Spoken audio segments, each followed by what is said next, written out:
أحكمت آياته ثم فصلت من لدن حكيم خبیر. به نام خداوند بخشنده بخشایشگر. الف لام را. این کتابی است که آیاتش استحکام یافته، سپس تشریح شده و از نزد خداوند حکیم و آگاه نازل گردیده است. الا تعبدوا الا الله اننی لکم منه نذیر و بشیر. دعوت من این است که جز الله را نپرستید.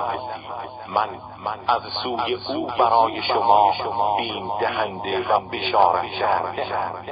و ان استغفروا ربکم ثم توبوا الیه یمتعکم متاعا حسنا الی اجل مسمى ويؤتي كل ذي فضل فضله وإن تولوا فإني أخاف عليكم عذاب يوم كبير.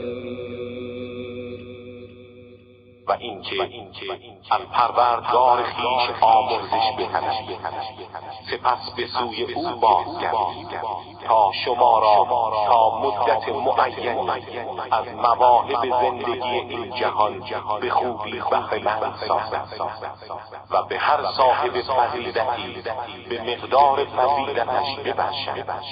و اگر از این فرمان روی گردان شوید، من بر شما از عذاب روز بزرگی بیمناکم. إلى الله مرجعكم وهو على كل شيء قدير.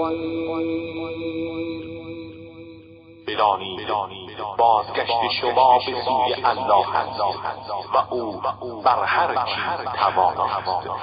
الا انهم يثنون صدورهم ليستخفوا منه الا حين يستغشون ثيابهم يعلم ما يسرون وما يعلنون إنه عليم بذات الصدور. أحكمت آياته ثم فصلت من لدن حكيم خبیر. به نام خداوند بخشنده بخشایشگر. الف لام را. این کتابی است که آیاتش استحکام یافته، سپس تشریح شده و